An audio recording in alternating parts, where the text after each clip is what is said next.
요한복음 9장 말씀입니다. 39절부터 41절까지 말씀을 함께 읽도록 하겠습니다. 예수께서 이르시되 내가 심판하러 이 세상에 왔으니 보지 못하는 자들은 보게 하고 보는 자들은 맹인이 되게 하려 함이라 하시니 바리새인 중에 예수와 함께 있던 자들이 이 말씀을 듣고 이르되 우리도 맹인인가? 예수께서 이르시되 너희가 맹인이 되었더라면 죄가 없으려니와 본다고 하니 죄가 그대로 있느니라. 아멘. 요한복음 9장은 제 6번째 표적이 됩니다. 요한복음의 7가지 표적을 통해서 예수님께서 당신이 하나님의 아들이심과 또 구원자가 되심을 보이셨는데 6번째 표적이 되겠습니다. 본문은 이 소경이 눈을 뜨는 과정을 통해서 우리가 받은 구원이 어떤 시작부터 시작해서 완성까지 어떤 과정을 지나는지를 보여주고 있다고 생각이 됩니다. 그런데 말이죠, 이 예수님께서는 이 분명한 이 구원을 날 때부터 이 소경된 사람을 통해서 보여주셨습니다. 여러분, 날 때부터 소경된 사람이다. 가운데 소경된 것이 아니고 날 때부터 소경이 되었다면 빛이 무엇인지 자체를 모르는 거예요. 그리고 꽃의 색깔이라든지 이렇게 뭘 말해줘도 그것은 상상은 할 수 있을지언정 그것이 무엇인지는 결코 알 수 없는 사람이 날 때부터 소경된 사람입니다. 그런데 이 날 때부터 소경된 사람이라고 말하는 그것은 바로 정확하게 우리들을 말하고 있는 것입니다. 사람들은 사실은 태어날 때부터 자기가 옳다고 생각을 하고 태어나고요. 또 자기를 위해서만 살도록 그와 같이 지어진 존재입니다. 그래서 아이들이 어린 나이지만 아이들이 때를 쓰고 울고 이렇게 하는 걸 볼 것 같으면 그 아이들 성품이 본성적으로 이기적이고 본성적으로 아이들이 자기가 옳다는 것을 주장하는 존재라는 것을 알 수가 있습니다. 사람은 그런 존재거든요. 그래서 자기가 옳다는 것을 따라서 살기 때문에 하나님이 누군지, 하나님이 옳다고 하는 것이 무엇인지에 대해서 잘 알지 못합니다. 또 안다고 한들 받아들이지 않지요. 이것이 날 때부터 소경된 자와 같이 모든 사람들, 이 세상에 존재하는 모든 사람들이 이와 같이 소경이 되었다라고 하는 사실을 우리들에게 보여주고 이 소경이 눈을 뜨고 하나님의 사람으로 바뀌어가는 모든 과정을 지금 이 요한복음 9장은 우리들에게 말을 해주고 있습니다.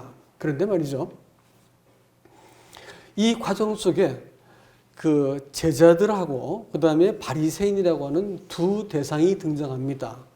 제자들은 우리가 지난 시간에 잠깐 말씀을 드렸지만 제자들은요, 저 사람이 소경된 것이 누구의 죄 때문입니까? 이렇게 물었어요. 그 말은 두 가지 전제를 깔고 하는 얘기입니다. 무엇이냐면 자기는 소경이 아니기 때문에 자기는 죄가 없다는 것이 전제가 되어야 되는 거예요. 저 사람이 소경된 것은 부모의 죄입니까? 아니면 이 사람이 전생에 무슨 업보가 있어서 그런 겁니까? 이렇게 물어본 거거든요. 그러니까 자기는 지금 소경이 아니기 때문에 죄가 없다는 것을 전제를 하고 있습니다. 이것이요, 무서운, 심지어는 제자들조차도 예수를 믿었다고 하는 사람들조차도 이 눈으로부터, 이 안목으로부터 절대 벗어나지 못해요. 우리 그리스도인들도 죄사함을 받아가지고 얼떨결에 예수를 믿게 되었지만, 그러나 우리가 정말로 눈을 뜨게 되어서 그리스도를 똑바로 알아보는 것은 그건 시간차가 있어요. 구원받을 때 이 사람이, 이 소경이 어떻게 구원받지요? 어떻게 눈을 뜨게 됩니까? 그것은 일방적으로 그리스도께서 눈에 진흙을 바르시고, 새 창조의 행위라서 예수님께서 침을 뱉어가지고 이렇게 진흙을 계속 눈에 발라주셨어요. 창조의 행위란 뜻입니다. 그래가지고 이 보내심을 받았다라고 하는 의미를 갖는 그 실로하면서 이 눈을 씻습니다. 그래가지고 이 사람이 눈을 뜨고 돌아왔어요. 이 사람이 눈을 뜨게 된 것이 예수님이 누군지 알았을까요? 몰랐어요. 그러니까 누가 눈을 뜨게 하느냐 이렇게 하니까 예수라는 사람이 나한테 이러저러 합디다 이렇게 얘기했거든요. 잘 몰랐어요. 다만 알게 된 것이 뭐냐면 예수님께서 저 사람이 누구 죄 때문에 저렇습니까? 라고 이렇게 말을 하니까 예수님이 저 사람의 죄라든지 그 부모의 죄가 아니다. 저 사람이 저렇게 된 것은 하나님의 일들을 위해서, 원문에는 일들로 되어 있습니다. 일들을 위해서 저렇게 속용된 것이다 라고 말을 했어요. 그러니까 한 사람이 태어나가지고 우리는 여러 가지 핸디캡을 갖고 있잖아요. 부모라든지 자기의 신체적인 것이라든지 외모라든지 뭐 소유라든지 또 뭐 성별이라든지 뭐 여러 가지까지 우리는 핸디캡을 갖고 사는 사람들입니다. 삶에 있어서 불행과 문제점은 우리한테 그림자처럼 따라붙어 있어요. 근데 이 문제를 사람들이 자기 문제를 바라볼 때 이것이 누구의 잘못인지 무엇인가 잘못되었기 때문에 그 결과로 이렇게 이루어진 것이라든지 그렇게 보지 않고 하나님이 자기 일을 위해서 이렇게 하셨다라는 것을 알기 시작할 때 사람이 바뀌는 거예요. 이 사람이 예수님의 그 말씀을 듣고 예수님을 의지했습니다. 그래서 예수님이 말씀하시는 것을 그대로 믿고 순종을 합니다. 그래서 가서 보내심을 받은 그 샘에 가서 눈을 씻고 돌아오죠. 눈을 떴습니다. 그러나 이게 이렇게 되어가지고 예수님이 누군지를 알아가는 데까지는 상당한 과정이 필요했습니다.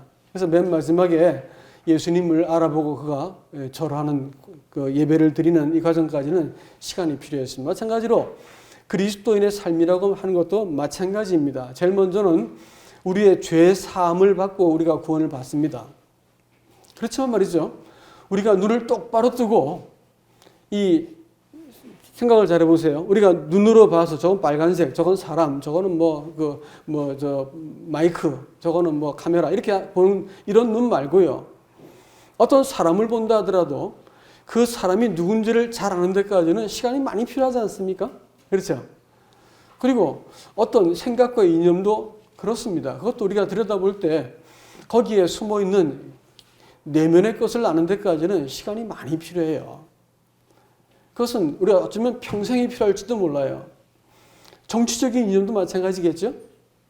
도덕적인 것도 마찬가지. 선과악을 판단하는 것도 우리는 자기한테 유리하면 옳다 아니면 틀렸다 이렇게 말을 하지만 사실 그것에 대해서 객관적으로 알기까지는 어쩌면 우리 평생이 필요할지도 몰라요. 그렇죠?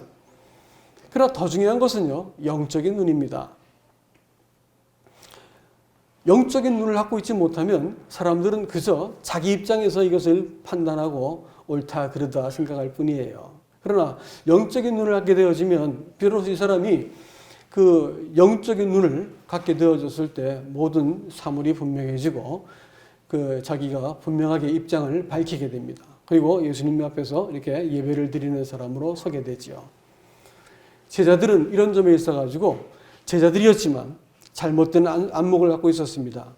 이 사람이 이렇게 된 것이 누구의 죄 때문에 그랬을 것이다. 인과응보적인 안목을 갖고 있었습니다. 또 하나는 나는 이렇게 소경이 아니기 때문에 죄인이 아닐 것이다 라고 생각을 합니다. 자기가 옳다고 생각하는 거죠.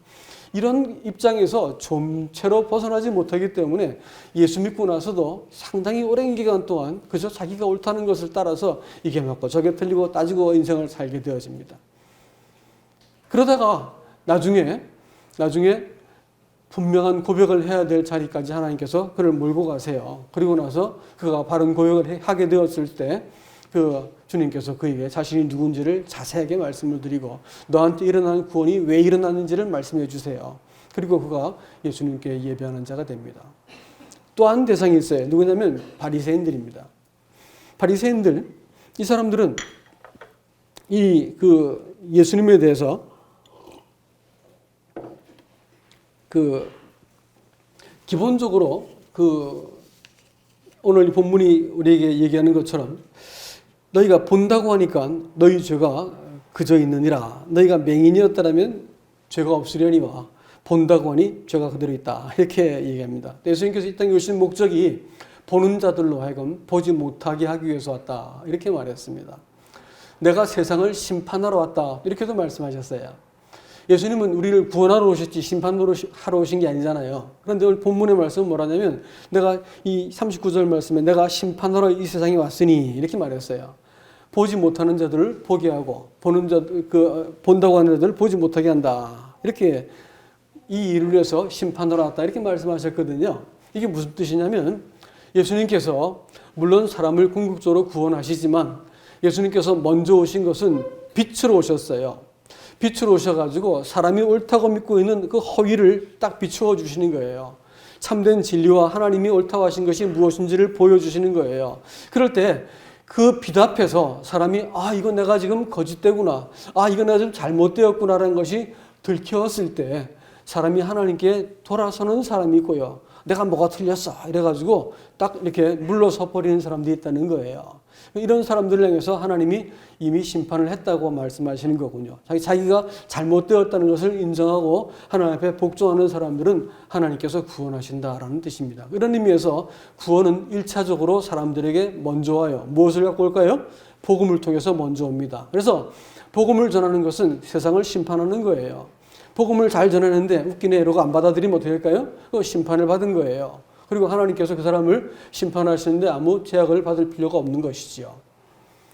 그래서 빛이 사람들 마음속에 비추었을 때 성경의 말씀과 진리가 사람 마음속에 비추었을 때 이건 내가 죄인이구나, 내가 잘못되었구나 시인하는 사람들은 복이 있는 사람들이고, 이 사람들은 뒤로 딱 물러가 버렸고, 요한복음 3장에서는 뭐라고 말하냐면 이 사람들이 빛을 미워했다 이렇게 말합니다. 빛을 대적하는 거예요. 내가 옳은데 다 틀렸다고 말하니까 거기에 대해서 분노하는 것입니다. 그리고 나서 어떻게 하냐면 미워하는 것에 그치지 않고 빛을 없애버리려고 했습니다. 빛을 이렇게 죽이려고 이랬어요. 어떤 라마 불교를 믿는 승려한테 자기는 평생 동안 살생을 하지 않았다 이렇게 얘기를 했어요. 그러니까 한 과학자가 일로 와 보시오. 저기 손뼉을 한번 쳐보실랍니까? 손뼉 많이 쳐봤죠? 이렇게 쳐봤대. 딱 치고 나서 일로 와서 한번 보시오 해서 현미경으로 손을 보여줬어요. 그랬더니 현미경에 수많은 그 미생물들이 꼬물꼬물 움직이는 걸 보았고, 방금 딱 쳤을 때 몇 마리쯤 죽었을 것 같아요. 이렇게 물었더니 이 사람이 화를 벌컥 내었습니다. 그리고 어떻게 한지 아세요? 내가 사람을 많이 죽였군요. 당신 말 때문에 사람을 죽였습니다. 이렇게 말하지 않고 현미경을 부숴버렸어요. 죄가 들켜버리니까 현미경을 부숴버리고요.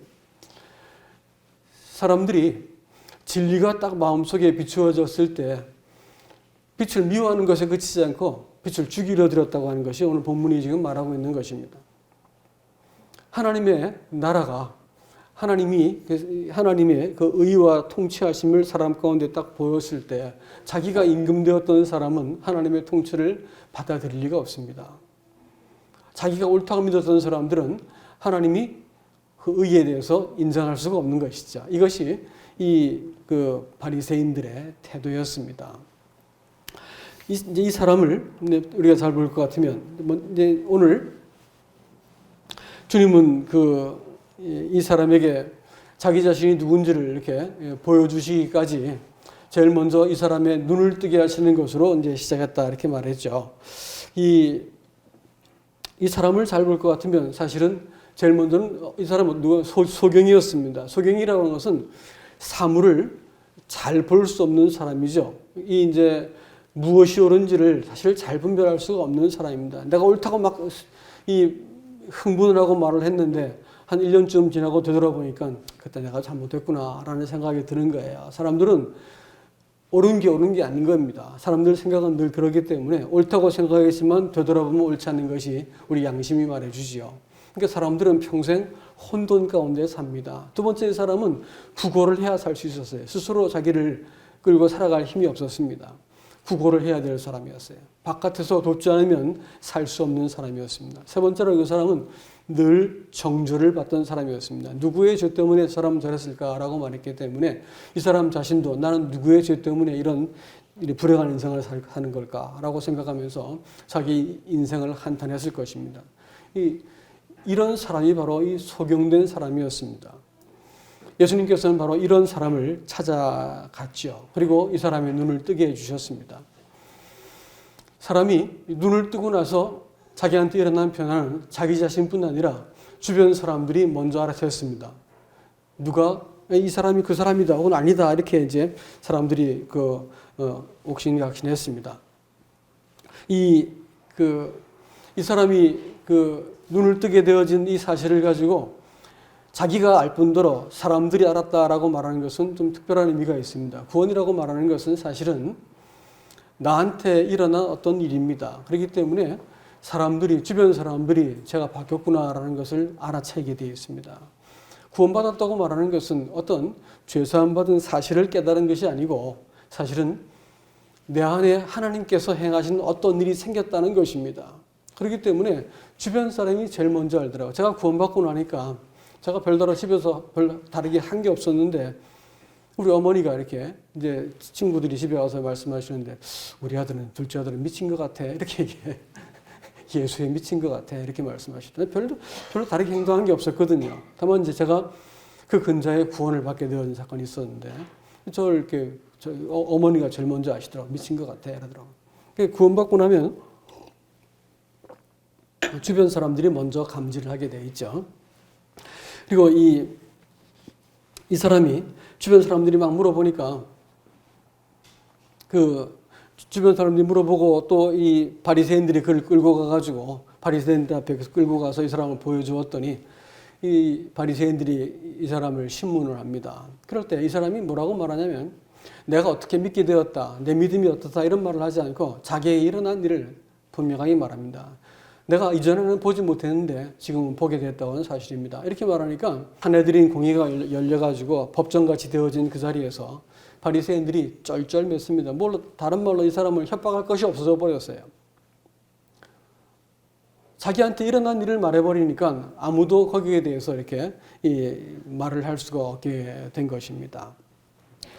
사실 이 구원이라고 하는 것은 하나님이 내게 무슨 일을 하셨는가에 대해서 말할 수 있는 그것이 구원이고 간증이 되는 것입니다. 내가 무엇을 했기 때문에 구원받았다 이런 분들이 계시더라고요.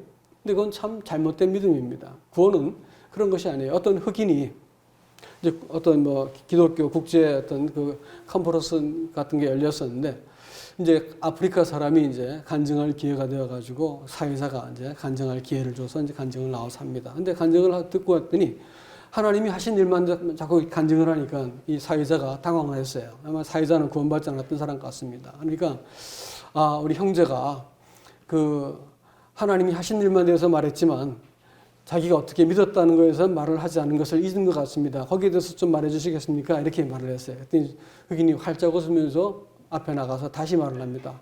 제가 한 가지 한 것을 잊어버렸네요. 이렇게 얘기했어요. 그것은 뭐냐면 나는 평생 또한 이사야서 53장 6절 말씀을 얘기하면서 나는 평생 하나님으로부터 도망다니는 일만 했습니다.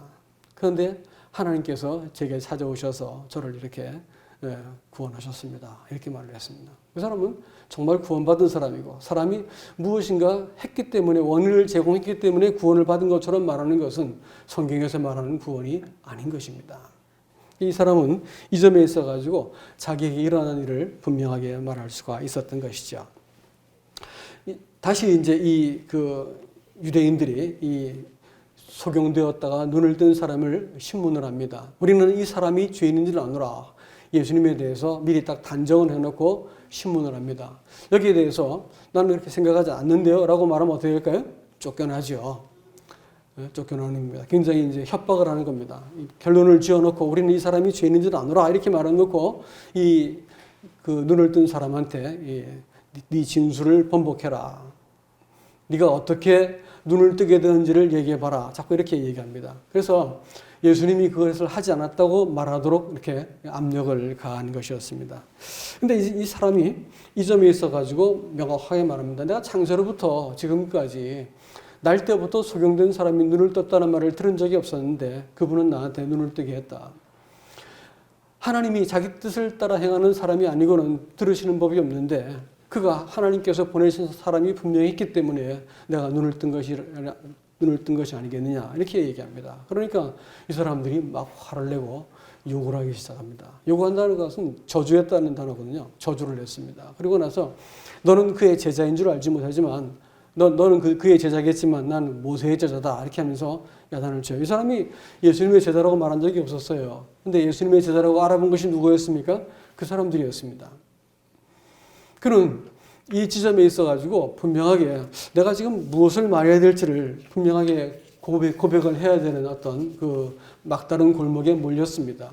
그가 현실과 타협해가지고 두루뭉실하게 대답을 했다고 할 것 같으면 그는 그 어려움을 당하지 않고 고난을 피할 수 있었을 겁니다. 그러나 평생 동안 정죄받고 구걸하고 혼돈 가운데 살고 있다가 내게 눈을 뜨게 만들어주신 하나님, 그 예수 그리스도를 알게 된 그 사람이 예수님을 부인할 수가 없었어요. 그래서 예수가 하셨다라는 말을 분명하게 말하고 그는 하나님으로부터 온 자라고 분명하게 고백을 합니다. 이 고백이 무엇을 의미하는지는 그는 잘 알고 있었습니다. 그럼에도 불구하고 그는 그 어떤 고백을 하게 됩니다. 그때 그는 쫓겨나게 되어지고 예수님은 바로 성전에서 쫓겨났지만 참 성전 되신 분께서 그에게 찾아가십니다. 그리고 그에게 일어난 일이 무엇인지를 말합니다. 네가 인자를 믿느냐라고 말씀했습니다. 인자라는 말은 뭔 뜻이냐면 유대인들한테는 굉장히 익숙한 표현이었습니다. 인자라고 하는 말은 그들이 아주 특별하게 믿는 두 가지 그 환상이 있는데 하나는 그 야곱이 갖고 있는 환상이고 야곱이 돌베개를 베고 잘 때 하늘이 열려가지고 하나님의 사자가 오르락 내리락 하는 그 환상하고 두 번째 환상이 바로 다니엘서 7장에서 인자 같은 이가 와서 영원한 나라의 권세를 받고 이렇게 세워지는 영원한 나라를 이스라엘을 통해서 세우는 것들을 그 사람들이 가장 자기네 민족을 위해서 가장 중요한 두 가지 환상을 믿고 있거든요. 근데 인자란 말은 바로 그때 쓴 말이기 때문에 굉장히 중요한 단어였습니다. 그래서 너한테 일어난 것이 하나님의 아들이 너한테 와가지고 베풀어준 구원이라는 것을 말씀했을 것입니다. 그렇기 때문에 네가 인자를 믿느냐라는 질문을 했을 것입니다.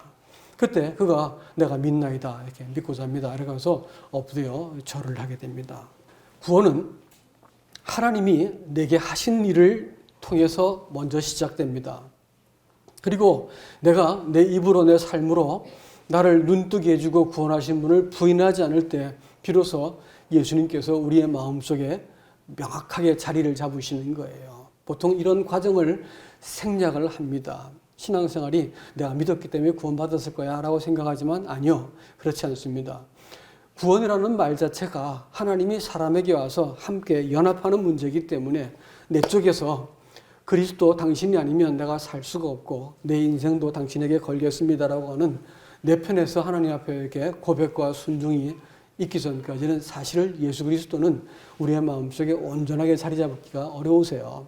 늘 우리가 옳고 그르는 판단을 가지고 예수님을 잡았다 놨다 반복하게 되어지고 예수님이 원망했다가 또 예수님을 부인했다가 또 믿는다고 고백했다가 맨날 이거 반복하는 것이 신앙이라고 생각합니다. 그러나 신앙이라고 하는 것은 어느 날 당신 나를 찾아오셔서 당신의 온 생명을 걸고 나를 구원하신 주님, 나도 내 인생을 당신께 걸겠습니다라는 그 고백이 딱 두어질 때 예수님께서 우리 인생 가운데 당신도 나도 네 전부를 내가 소유하기 원한다. 또 나는 오로지 너를 위해서 살고자 한다라는 말씀을 해주시는 거예요. 그래서 신앙이 그의 고백이 처음에 예수라는 그 사람 이렇게 했다가 선지자 그랬다가 하나님으로부터 온 자 그러다가 주님 이러고 고백이 쭉 바뀌어가는 것을 보게 되죠. 우리도 마지막에 우리의 온 그 전 인격을 걸고 주님 저는 당신의 것이고 당신이 저를 이 땅에 보내신 이유는 당신을 이 땅에 나를 통해서 나타내 보여주기 위해서 저를 이 땅에 보내신 것입니다. 그래서 저를 신뢰하면서 눈을 씻게 하신 것입니다. 라고 고백을 할 때라고 생각이 되는 것입니다. 말씀을 이제 맺겠습니다, 여러분. 신앙생활은 예수님께서 나를 이 땅에 보내셨다라고 하는 것, 내가 그냥 우연히 이 땅에 태어나가지고 내 스스로 삶을 이렇게 저렇게 꾸려서 인생을 살다가 나중에 죽게 되는 것이 아니고 하나님이 나를 이 땅에 보내셨다. 그래서 하나님의 일을 나타내기 위해서 저 사람에게 그런 일이 일어났다라고 말씀하신 그것이 놀랍게도 지난 시간에 말씀드렸지만 예수님 자신에게 쓰던 표현이었다고 말씀드렸죠.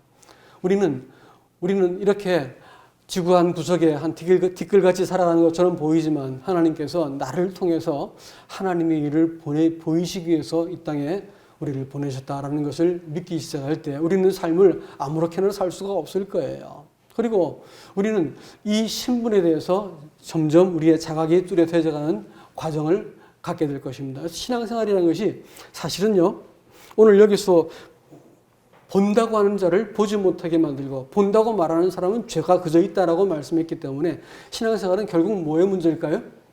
안목의 문제입니다. 내가 어떤 관점을 갖는가에 따라서 신앙생활이 망할 수도 있고 아니면 하나님 앞에서 복을 받는 신앙이 될 수 있다는 거예요. 신앙생활은 내가 어떤 관점을 가지고 어떤 안목을 갖는가가 굉장히 중요합니다. 구원받을 때 최초로 우리에게 찾아오는 이 안목과 관점이 뭐냐면 가치관이 좀 바뀌게 돼 있어요. 가치관이 어떻게 바뀌냐면 영원하다고 봤던 것이 영원한 것이 아니구나. 정말 소중한 것이 무엇이구나라는 것이 처음에 딱 찾아오게 되어져요. 그래서 세상에서 잘 나가는 사람들도 예수를 딱 믿고 나서 하는 얘기가 내가 지금까지 세상에서 살았던 것이 다 헛된 거이지 알았습니다. 이렇게 말을 하더라고요. 내가 지금까지 세상에서 이렇게 막 날리고 살아왔던 거 그거 다 헛되고 내가 주님을 알게 되어진 그것이 내 인생의 참이었습니다. 그동안은 내가 이 허위를 떨고 위선을 떨고 인생을 살았던 거 내가 이제 알겠습니다. 이렇게 고백을 하더라고요. 신앙생활은 그런 거예요. 이런 인식이 제일 먼저 가치관에 딱 변화가 생기는 이 인식은 먼저 찾아옵니다. 이런 관점이 바뀌게 되는 것은 우리에게 금방 찾아오는 것이고 이게 안 바뀌었으면 일단 구원받지 않은 거고 두 번째 오는 것이 뭐냐면 자기의 존재에 대한 내가 누군지에 대한 인식이 바뀌게 되어 있습니다. 이 인식은 죄송하지만요 평생이 걸려요. 잘 안 돼요. 이게 나는 하나님의 자녀입니다라는 고백을 많이 하고 주님 감사합니다. 하나님 자녀 삼아주신 거 이렇게 말을 많이 하지만 실제로 이렇게 내가 하나님의 자녀이고 하나님의 것이고 하나님이 이 땅에서 나를 보내기 위해서 바로 이곳에 나를 보내셨다는 것을 인정하는 데까지는 굉장히 많은 시간이 걸려요. 아니 어찌 보면 평생이 걸릴지도 몰라요. 그러나 이 두 번째 인식이 명확해지게 되면요 신앙생활이 확 바뀌어버리는 거죠. 이게 굉장히 중요한 부분입니다. 이렇게 되었을 때 어떤 문제를 만나잖아요. 심지어 내가 죄를 짓고 아주 못나고 비천한 자리에 갈 때가 있지 않습니까? 여러분 그럴 때 있지 않습니까? 그럴 때도 예수님께서 어떻게 하시냐면 성령이 말이죠. 이 나쁜 놈 이렇게 안 하시더라고. 저한테 그렇게 안 하시고요. 저는 저를 보고 네 인간인데 그래서 되겠냐 하면서 저를 내 스스로 나를 책망하는데 성령님께서는 그렇게 하지 않으셨어요. 지금까지 제 인생을 돌아보니까 그렇게 하지 않으셨어요. 네 신분에 이게 맞는 것이 아니지 않냐라는 거예요. 네가 자녀로서 네가 지금 갖고 있는 감정이 정당하냐라는 거예요. 네가 하나님 나라의 유업을 받을 자로서 네가 지금 말하고 있는 바가 정당하냐는 거예요. 이렇게 말씀하시는 거예요. 그러니까 내가 그 앞에서는 할 말이 없습니다. 그래서 엎드려지게 되어지고 주님 제가 제 신분에 걸맞지 않는 감정과 생각을 품었습니다. 잘못되었습니다. 이렇게 자백이 일어났습니다. 성령께서는요. 부단히 우리 인생에 찾아오셔가지고 우리가 하나님의 자녀인 것을 일깨워 주시고 자녀답게 살 수 있게 여겨서 우리의 신분을 똑똑하게 기억나게 만들어 주시는 거예요. 그 신분 안에 서고 나니까 내가 망하지 않겠는 것을 알겠는 거예요. 그 신분 안에 서게 되니까 당장 눈앞에서의 손해와 이익이 내 인생을 뒤집어 놓을 수 없는 것을 알겠는 거예요. 요동치고 막 풍파가 일어나지만 이것이 내 안에 계신 주님을 뒤흔들 수 없다는 것을 알겠는 거예요. 신앙생활은 바로 여기부터 출발하는 겁니다. 부단히 이 자리를 주님께서 우리를 되돌리시고 해가지고 네가 하나님의 자녀같이 생각해야지. 네가 하나님의 자녀같이 이 문제를 바라봐야지 하면서 우리의 관점을 되돌려놓는 것이에요. 맹인이 눈을 뜨고 그가 이 진실로 당신은 하나님의 아들입니다라고 고백을 하고 그 앞에 예배를 드리게 되어지는 이 과정까지 그런 위기를 만났습니다. 하나님께서 우리 인생에 여러 가지 위기를 주세요. 그렇지만 말이죠.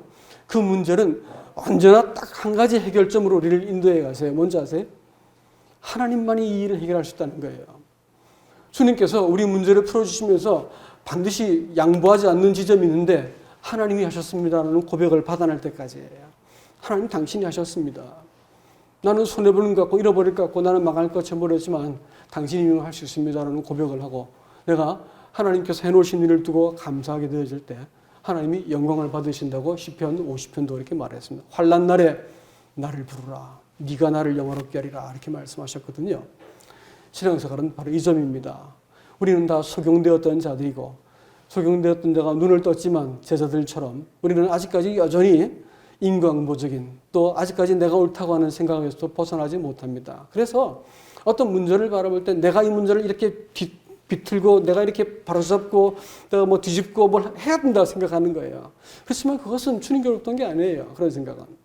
하나님이 내 인생을 소유하시고 하나님이 이 교회를 다스리시면 누가 통치하세요? 하나님이 세우시고 낮추신 거 하나님이 아신다고요.